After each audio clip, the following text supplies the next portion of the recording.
ubisoma byitondere. Icyo gihe rero niko kugaruka k'umwana w'Imana. Ibi biri guteguza kandi biri gutegura kuza k'umwana w'Imana. Ashaka kukwica, ashaka kuguheza mu buretwa, ashaka kutazatera imbere, ashaka kutazakira, ashaka kutazabaho, ashaka yuko utazabyara, ashaka kutazashaka, ashaka yuko utazagira icyo ugeraho. Ariko Imana imuzi ije kugukura mu maboko ye. Kandi koko nageragezwa, mbibutse ko tudafite na sezerano ryo kutageragezwa dufite, ahubwo dufite ko isezerano rivuga ngo tuzarindirwa mu bigeragezo. Imana izakangara Labani waje mu buzima bwawe. Imana izakangara ibyaje kukunyaga, ibyavuze kutazabaho. Imana irabikangaye, ugiye kuba ushongesha kugira ngo zimenye yuko hejuru y'imbaraga z'ubwo burwayi, hejuru y'ibyo bikubabaza ko hari n'abakoresha izindi mbaraga. Ikizabikubwira ni birama, ntabwo bikomera, ni birama. Fondasiyo yabyo isenyuka vuba.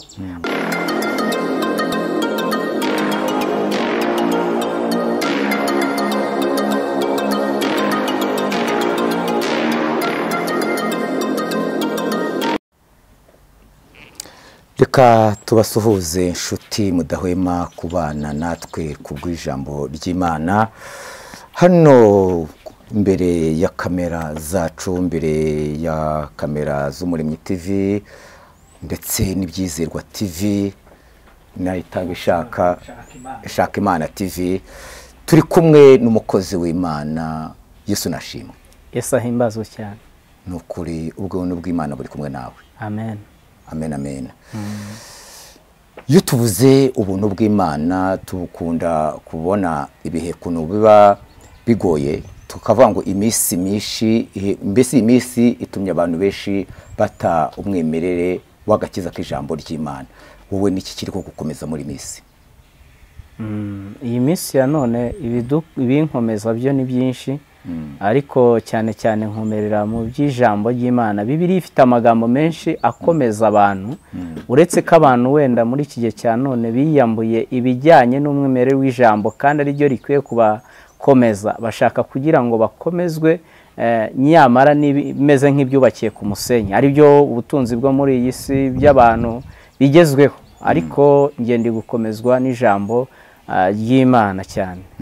Iyi minsi niryo riri kunkomeza kabisa. Ubwa mbere ubana natwe kasi nabwo bwa nyuma, ariko hari abatabashije guhita bakumenya ni tugiye kuganira. Wowe mugiye kuganira, amazina yanjye nitwa Nzabandora Patrick. Ndi umugabo kandi ikindi ndi umubwiriza butumwa bwa Yesu Kristo. Ndashima Imana rero ko mwanyakiriye imbere ya kamera y'Umuremyi TV ndetse n'ibyizerwa TV ndetse na Shaka Imana TV.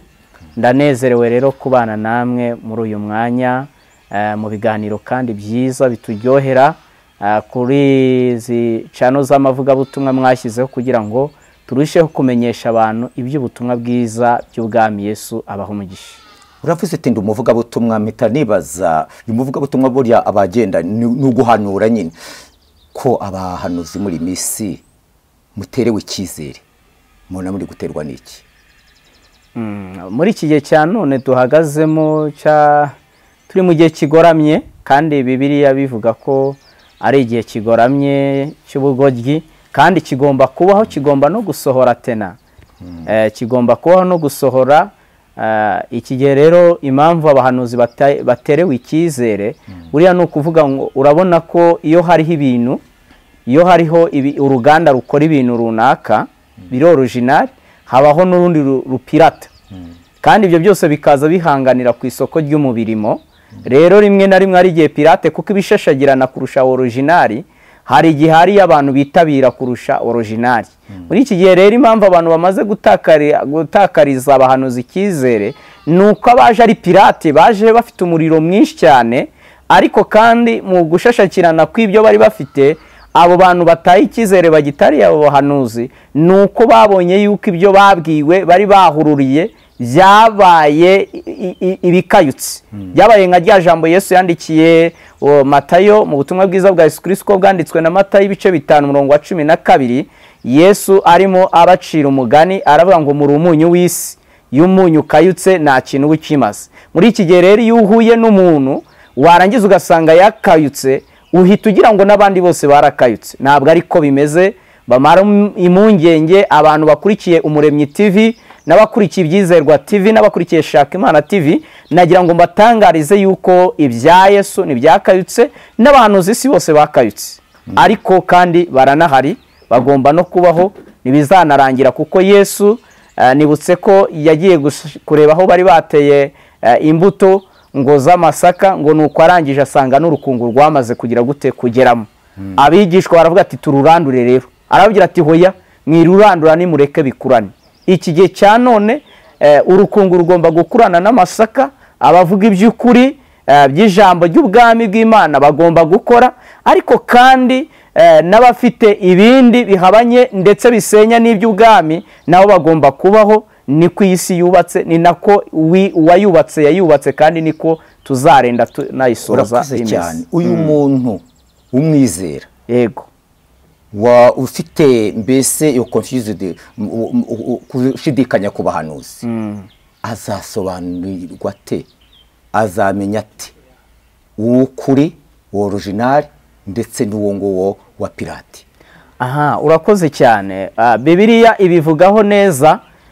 Bibiliya ibivugaho neza yuko Yesu barabimubazije cyane. Baravuga ati ubundi abo bantu tuzabamenyera kuki?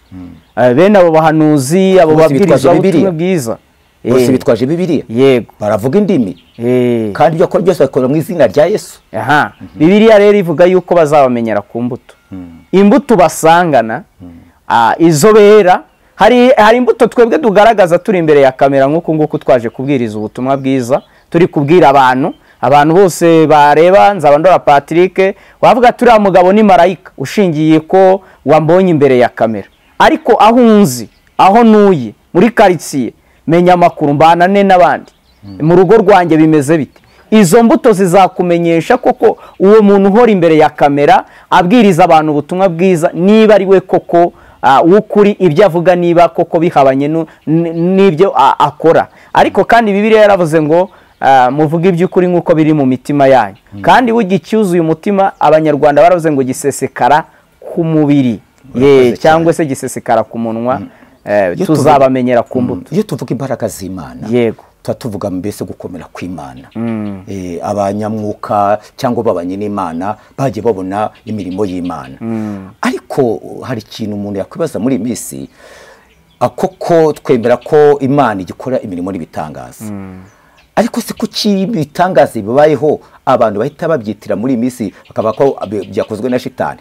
Ese Imana ibitangaza byaba byarayishiranye ko ibibaye abantu bahita bavuga ko biri guturuka kwa shitani?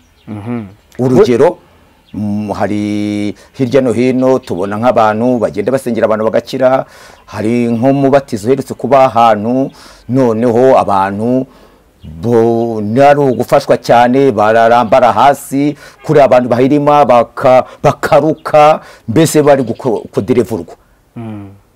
Buriya hano Imana cyangwa ibya shitani. Buriya rero hari ikintu nshaka kubanza kuganiraho n'abantu bakamenya ukuri kw'ibintu bisigaye biriho uyu munsi wa none. Ahantu ibintu byaje gupfira rero nuko ibyari mu bwiru byaje ku karubanda. Nukuvuga ngo ibi bintu byari mu bwiru, gusenga kwa kirokore kw'abakristo byabaga mu bwiru, ariko kubera yuko tugeze mu isi ya social media, ni ukuvuga ngo kandi social media yo ishaka ikintu gituma yavansa imbere. Kenshi bahita bakunda no kureba akantu gato kabi kabonetse kugira ngo abari ko bapresenta imbere, ndetse bakanakitirira yuko byakozwe mu izina ry'Imana. Kabone nubwo byaba ari imigambi ya Satani yari ibayeho mu ubwo buryo, kandi byari no gukemuka neza, ariko uyu munsi wa none abantu bihutira kureba ibyo bintu, ndetse rimwe na rimwe byinshi babisize izina, babyitirira izina ry'Imana, ariko ubundi Imana ntabwo Imana yacu ari Imana igoramye, ni Imana y'ukuri kandi izahora ari y'ukuri. Rero impamvu nanone ku kibazo mbajije ati wewe bibona ute babyitirira shitani, se koko nagira ngo mbatangarize ngo Satani arakora. Buriya n'umuntu utemera ko Satani adakora, nta nubwo azemera Imana. Buriya nutamenya imbaraga za Satani, nta nubwo uzamenya imbaraga z'Imana. Satani ariho arakora, kandi nk'uko wambajije mu kanya umbaza iby'abahanuzi bo muri iki gihe, nkakubwira yuko harimo pirate. muri ibi bintu by'abakora ibitangaza harimo abari pirate ariko nyine bafite ingo zabo bubatse muri ubwo buryo, kandi ibyo bakora nyine bikaba byemerwa kuko bari mu gihugu cy'umudendezo babikoreramo. Ariko hari n'ibikorwa ari ukuri kandi kumwuka. Cyakora ibyavansa muri iki gihe cya none ni ibya pirate. Ibya pirate bikunze kwavansa, bikamenyekana, bikamamara, ndetse bigahururirwa kuko impamvu bifite sapoti y'ibigaragara by'umubiri. Ariko ibi bintu by'Imana kuva na kera kose bisaba kugira ngo umuntu asenge, yizere, ategereze igihe Imana izasohoreza. Imana itugirire ubuntu cyane. Nuko nguko ibintu bimeze. Ubwami bwa Kristo burahari, n'ubwami bw'umwijima burahari, kandi byose icyakora tuzagenda tubimenyera ku itandukaniro y'uko ibyo bintu bigize gute byubatse. Ese koko ibi bintu bavuga by'abariho b'abahanuzi b'ibinyoma n'abakoresha izindi mbaraga, ikizabikubwira ni birama, ntabwo bikomera, ni birama, fondasiyo yabyo isenyuka vuba. Ariko ibi bintu by'ubwami bw'Imana nubwo byagenda gute birakomera. Kabone ko Imana yabwiye Petero, yamubwira ati Petero, itorero ryanjye ryubatse ku rutare, naho amarembo y'ikuzimu yakinguka ntazarishobora. Yesu avuga iri jambo yari azi ko amarembo y'ikuzimu azakinguka byange bikunde. Tugeze igihe itorero ryubatse amarembo y'ikuzimu akinguye, kandi ibigomba kuyanyeganyeza, kurinyeganyeza ni iby'amarembo y'ikuzimu, kandi ikiva ikuzimu nta kindi ni Satani n'abadayimoni, kandi nta kindi kibazana ni ukuza kunyeganyeza itorero, bakanyeganyeza abera. Daniel yabwiwe ijambo ngo ubwo uzabona imbaraga z'abera zimenaguritse nibwo muzamenya yuko ikizira cy'umurimbuzi cyahagaze ahera. Ubisoma byitondere, icyo gihe rero niko kugaruka k'umwana w'Imana. Ibi biri guteguza kandi biri gutegura kuza k'umwana w'Imana. Aho uyu munsi ubutumwa bwiza butarimo kugaragara, ahubwo hakagaragara ibijyanye n'imyumvire y'abadayimoni, hakozwe ibitangaza by'abadayimoni. Imana itugire neza. Naho ibijyanye n'umubatizo warumbajijeho wenda uherutse utambuka, ngeze ntabwo nabikurikiranye, ariko nshingiye uko ubimbwiye, niba koko harabayeho umubatizo, hakabaho abantu bavuye mu mazi bakaryama hasi, abandi bakanaruka. Kenshi iyo operasiyo y'umwuka ibaye ku muntu, operasiyo y'umwuka ni ikintu gikomeye cyane. Yibaye ku muntu haboneka impinduka byange bikunde. Uyu muntu Mwuka Wera yasuye ni umuntu w'umubiri. Uyu muntu w'umubiri rero nakaba yasuye we n'imbaraga z'umwuka, iteka agira intege nke z'umubiri, kugira ngo kuko umubiri uba utarasporota kwakira izo mbaraga z'umwuka. Ni nayo mpamvu ushobora kubona abanje kuryama kubera imbaraga yakoresheje ari muri uwo mwuka. Noneho niba yazikoresheje ari no mu mazi, urumva ko igihaha kirananirwa. Niyo mpamvu rero aryama. Uyu muntu wamutunzeho kamera rero we tena ahita yavansa avuga yuko atari umubatizo, ndetse ni mu zindi mbaraga, agashaka kugaragaza ko ari imbaraga z'abadayimoni. Ariko tena nuko umwuka yakoze operasiyo muri abo bantu. Urakoze cyane. Batangiye tubwira yuko ikibazo cyabayeho ari uko abantu batagisengera mu ibanga, kuko wavuga ngo birashoboka ko n'abakorera Imana habayemo kurangara no kubura ubwenge, kuko na muganga yagiye kuvura umuntu, yegekaho urugi cyangwa agakuriraho rido. Yagiye gukura umuntu iryinyo, agiye se kumutera urushinge, ntabwo akubwira ngo zamura ipantaro tugutera urushinge ku kibuno, ahubwo yegekaho akuvura yakinze. Yego, kugira ngo ufite security. Kugira ngo ufite security.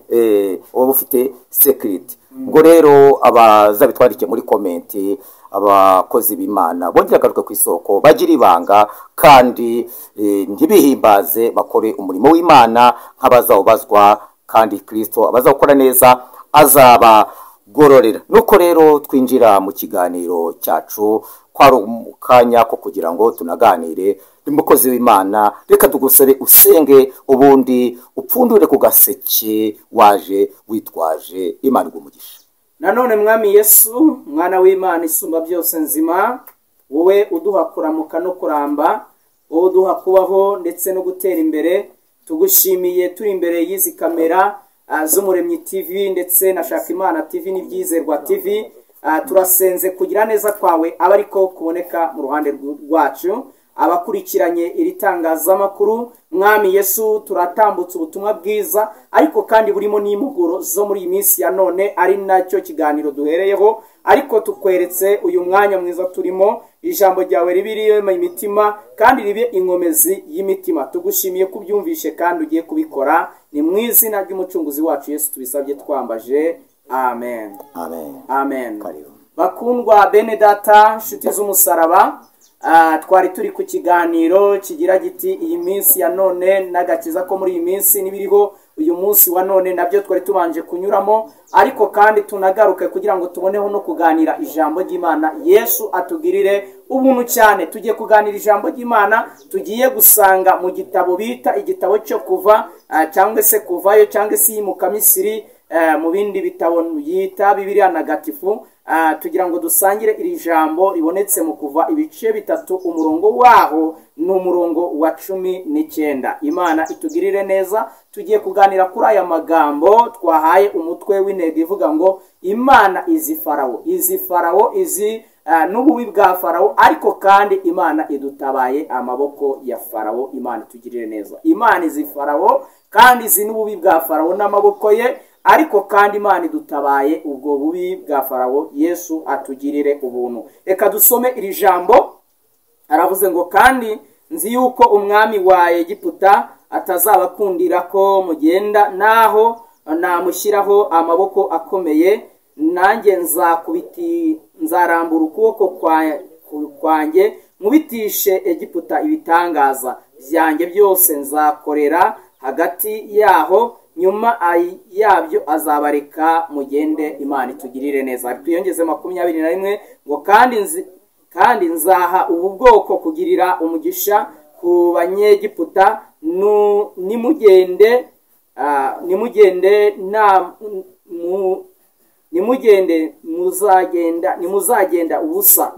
nimuzagenda ubusa, ahubwo umugore wese azasabe umugore w'umuturanyi we, ndetse n'umugore umucumbikiye ibintu by'ifeza n'iby'izahabu n'imyenda, mu byambike abahungu banyu n'abakobwa banyu, niko nzanyaga Abanyegiputa. Imana itugirire ubuntu cyane. Mwene data wowe uneze amatwi ku Muremyi TV, Shaka Imana TV ndetse n'Ibyizerwa TV, ndagira ngo nkubwire ngo Imana izi Farawo uri ku buzima bwawe ndetse n'amaboko ye irayazi, ariko kandi Imana igukijije ububi n'amaboko y'uyu mugabo bita Farawo. Amagambo tugiye kuganiraho twayita intangiriro y'urugendo rw'Abisiraheli kuva muri Egiputa bagana mu gihugu cy'isezerano bita Ikanani. Uyu munsi wa none ntabwo nzi Egiputa uherereyemo, ariko mu izina rya Yesu Kristo, nubwo hari Egiputa hari na Kanani. Imana itugirire neza. Nubwo uyu munsi tuganiriye ku magambo agaragaza uyu munsi wa none ubutware n'uburyo ki Satani ari gukora muri iyi minsi, kandi ndahamya neza ko Bibiliya ivuga ngo ubugome bw'uwo mubi buzakora mu buryo bw'amayoberane. Ndabona bimaze no kwerura, ahubwo atakiri gukora mu buryo bw'amayoberane gusa, ahubwo yamaze no kugera ku rwego rwo gusa nk'uwerura, ariko ntarerura kuko umwami Yesu naratwara itorero. Ibyo byose biracyari mu buryo bw'ubwiru bw'amayoberane, ariko birenda kuzasobanuka. Yesu atugirire neza. Ibya Egiputa ndetse n'Abisiraheli byarasobanutse. Igihe cyose Farawo yabayeho ari gukoresha uburetwa Abanyegiputa, Abisiraheli, nagira ngo mbwire ngo Imana yarabirebye iri mu ijuru, yumvira birambiwe, ibona yuko ikwiriye kuza gukura ubwoko bwayo muri Egiputa. Yesu atugirire ubuntu cyane. Dusomye ijambo ritubwiye ngo kandi iyi ni Imana yari iri kuvugana na Mose, iramubwira ngo kandi njyewe Farawo ndamuzi. Ushobora kuba utamuzi.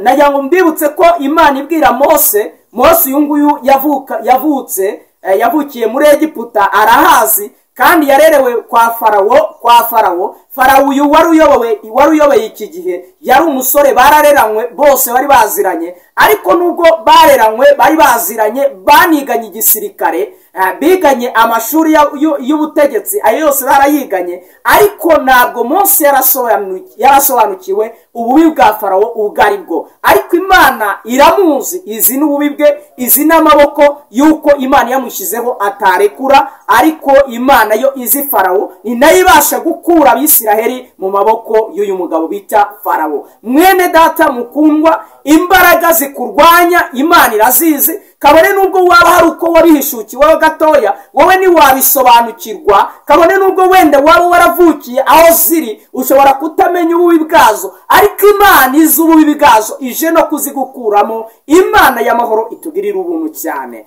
Ijambo tusomye ritubwiye ngo iki? Imana ivuganye n'uyu mugabo, ivuganye na Mose, iramubwira ngo ndazi yuko umwami wa Egiputa Farawo ndamuzi, naho namuramburaho amaboko akomeye, ndazi ko atazabakundira ko mugenda. Imana izi yuko Farawo atakureka ngo ugende, ashaka kukwica, ashaka kuguheza mu buretwa, ashaka kutazatera imbere, ashaka kutazakira, ashaka kutazabaho, ashaka yuko utazabyara, ashaka kutazashaka, ashaka yuko utazagira icyo ugeraho. Ariko Imana imuzi, ije kugukura mu maboko ye, kandi niza kugukura mu maboko y'uyu mugabo Farawo, ntabwo izakure kugenda imbokoboko gusa n'igihe wataye. Imana itugirire neza. Nidusoma aya magambo turasanga basimbukiye mu gitabo cy'Itangiriro, turaza gusangayo andi magambo y'umugabo bita Yakobo. Yakobo ni umuhungu wa Isaka mwene Abraham. Uramuzi uyu mugabo bita Yakobo, uzi yuko ajya guhabwa umugisha uko byagenze. Urazi yuko mukuru we yagiye guhiga, undi nawe yinjira mu mukumbi we, abagira se inyama umugore we Rebeka, amutekera inyama zimeze nk'uko yari azizi, arajya. Noneho Yakobo ahabwa umugisha na se. Mwibutse ko icyo gihe Sawu yagize gute? Agarutse azanye umuhiga, agaruye se, nibwo se yamweruye amujya umugisha wose nawe utanze. Yakobo ni Yakobo koko izina ni ryo muntu, umugisha wose nawe umusabiye yawujyanye, ariko nta kundi byagenda, uzatungwa n'amaboko yawe, nta kindi kizagutunga. Yakobo umugisha yawujyanye. Icyo gihe nagira ngo mbwire, kandi ahangaha mvuganemo n'abantu bafite amasezerano y'ibyo Imana yavuze. Hari igihe umuntu avuga ngo none se ko ngewe Imana yavuganye nanjye ubu koko nageragezwa. Mbibutse ko tudafite na sezerano ryo kutageragezwa dufite, ahubwo dufite ko isezerano rivuga ngo tuzarindirwa mu bigeragezo. Naho kugeragezwa ni ibya buri muntu wese.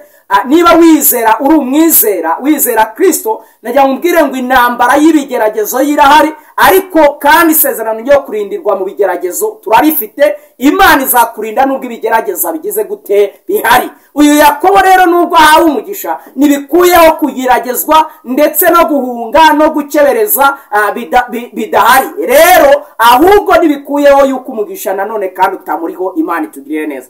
Imana yabera itugirira ubuntu. Yakobo yarahunze, ahunga mwene se Esawu muhiga, agera kwa sebukwe bita Labani, ari we yari na nyirarume. Bibiri ivuga ko yagezeyo akunda umukobwa waho bita Rasheli, ariko birangije aramutendera. Ni inkuru ndende tutagiye gutindamo. Muzi ko yamaze imyaka 14 atendera aba bagore. Atendera uwa mbere bamuha Leya, ubwa kabiri atendera na Rasheli baramumuha. Yamaze imyaka igera mu 10 yose atendera imukumbi, bamuhindura ibihembo inshuro 10 zose. Uyu Yakobo yahuye n'ibigeragezo, kandi ni umuntu wari waremerewe umugisha kubugeragezwa. Haleluya! Kuba waremerewe Imana n'umugisha, kuba Imana yarakubwiye kuzakomera, ntibikuye kutazageragezwa. Kuba Imana yarakubwiye yuko uzaguka, ntibikuye kutazahura n'abakunyaga ndetse n'abakurenganya. Ibyo ntibivuyeho, ariko ahubwo Imana nyiri sezerano nizakunda yuko urekurwa amaboko gusa ngo ugende amaramasa. Uyu mugabo bita Labani rero, Yakobo amaze guhaguruka, yaramukurikiye ashaka kujya kumunyaga. Imana ikangara Labani, iramubwira ngo ntugire icyo ubwira Yakobo, kandi Yakobo si uwo kunyagwa. Ntugire ijambo ribi cyangwa ibyiza umubwira, kuko Yakobo ni umugaragu wanjye. Imana iramukangara kugeza ubwo yageze kuri uyu mugabo bita Yakobo. Labani ahamugezeho atangira kumushinza iby'Imana ze. Imana ze zari zajyanwe n'umukobwa bita Rasheli, ariko arazisaka mu mahema arazibura. Arangije aramubwira ngo niki nagukoreye Labani gituma ungendaho? Iyo ari Imana ya data, Imana ya sogokuruza Abrahamu, iyo Isaka yubaha, itabanye nanjye, nuwo wabuze kunyaga nkagenda amaramasa. Ariko Imana yabonye kugirirwa nabi kwanjye, ibona n'umuho w'amaboko yanjye. Iri joro ryakeye iragukangara. Hari ibintu Imana ije gukangara kugira ngo utazagenda imbokoboko, kandi Imana yarwaye amasezerano yo gukomera no gutera imbere. Ntabwo Imana izakunda ugenda gutyo gusa. Imana izakangara Labani waje mu buzima bwawe, Imana izakangara ibyaje kukunyaga, ibyavuze ko utazabaho, Imana irabikangaye ugiye kubaho mu izina rya Yesu. Imana ikugarutseho kandi Imana irakurengeye, izina ry'Imana yacu irihabwa icyubahiro. Imana iragutabaye igukuye muri ubwo buzima. Niko byagenze muri iri jambo dusomye ryo mu gitabo cyo Kuva, ritubwiye ngo Imana ibwira uyu mugabo bita Abraham, ibwira uyu mugabo bita Mose, iramubwira ngo yewe Mose, ndamuzi Farawo umwami wa Egiputa, ntabwo azabakundira ko mugenda, kabone nubwo namushyiraho amaboko akomeye, ntabwo azabakundira ko mugenda. Ariko ngicyo ngiye gukora, ngiye gukubita Egiputa, mbanza nyikubitisha ibitangaza byanjye. Imana ize mu buzima bwawe. Hari abantu batakemera Imana idakoze ibitangaza ku buzima bwawe. Hari abantu batakemera kusenga Imana idakoze ibitangaza bibahamiriza kubana n'Imana y'ukuri. Hari abantu batakemera yuko wakijijwe Imana idakoze ibijyanye n'agakiza waciriye mu buzima bwawe. Imana igiye gukora ibitangaza muri wowe, igiye gukora ibitangaza mu buzima bwawe, igiye kubikora mu rugo rwawe, igiye kubikora muri karitsiye, yewe igiye kubikora no mu mashuri wize, kugira ngo bamenye yuko ubana n'iki n'Imana. Yesu atugirire neza. Ngo ndabizi ko Farawo umwami wa Egiputa ntiyabakundira ko mugenda, ariko nzakubitisha Egiputa ibitangaza, nyuma nzakorera muri byo, andi nyuma aho ngaho azabarekura mugire gute mugende. Imana ize mu buzima bwawe. Farawo akeneye imbaraga zimwemeza yuko Imana iri kumwe nawe kugira ngo akurekure. Ubwo burwayi bukeneye imbaraga z'Imana ziza zikabushongesha kugira ngo zimenye yuko hejuru y'imbaraga z'ubwo burwayi, hejuru y'ibyo bikubabaza, ko hari imbaraga zitanga ubuzima mu izina rya Yesu. Umwanditsi wa Zaburi ya 93 umurongo wa 3 yaravuze ngo Uwiteka, inzuzi ziteye hejuru, inzuzi ziteye hejuru guhorera kwazo, inzuzi ziteye hejuru guhorera kwazo, amajwi y'amazi menshi, umuraba ukomeye w'inyanja, Uwiteka uri hejuru abirusha imbaraga. Hari ibintu byahoreye ku buzima bwawe, hari ibintu byiteye hejuru ku buzima bwawe, hari ibyagusakurije, hari ibyakwambuye agaciro, hari ibyakwambuye ubuzima, mbese rero ngo wowe nuzabaho, hari ibintu byavuze ngo biguhagaze hejuru, ariko mu izina rya Yesu Imana ikubitishije